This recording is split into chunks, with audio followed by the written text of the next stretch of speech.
घर ओळीरे पशि धान खाउतिला हाथी हाथी को देखि घोड़ाइबा पई पार्टी करबारु हाथी करिला आक्रमण एपरिकी युवकों हाथ उपरे चढ़ीगला हाथी।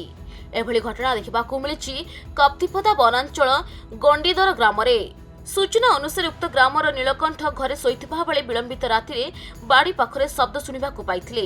रातिरे घर बाड़ी को जाई देखिबारु एक विशाल हाथी धान खाउथिला। हाथी कबळरू धान को बंचाइबा पई एवं हाथी को घोड़ाइबा पई नीलकंठ चेष्टा करिथिले, किंतु ओलटा हाथी तांको उपरे आक्रमण करिथिला।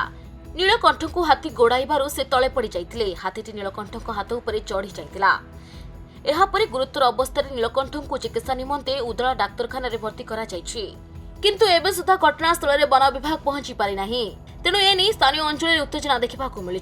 हाथी आई आम तो शोई जाइए ना जो परसेरा करते बाहरला बेलू उड़कोड़ धान रखे मुझे जरीटा जो झड़झड़ झड़झड़ कर कहनी किसटा झड़झड़ कर घर भितर ही धान रखे मुझे मूषा आई के घर भितर किसी सौदा है आउ थे देखला बेलू देखिए पदा को से उड़कोड़ को गला गुड़ा से उड़कोड़ से खाऊँ जदि मुझे करमी कि देखिकी दौड़ी हाथी कही आसला बेलू मु तो जदि एरकुर बुली था घर पहुँच जाती आ मत बाट देखना सीधा दौड़ी दिन जदि दौड़ी दिन टोडुआ देती गोटे टोडुआ खोली आ गोटे टोडुआ खोली पाने एकाधर ड्रेन पशिगन जदि ड्रेन पशिगने हाथटा ऊपर पड़गला हाथटा धर ये ड्रेन से हाथी जा चोकरी करदेला गोड़ करदेला से करदे एकाधर पाँगिका से दौड़िया हाँ हाँ मारदे जीवन से मारदे ड्रेन गड़गनी बोली रहीगनी।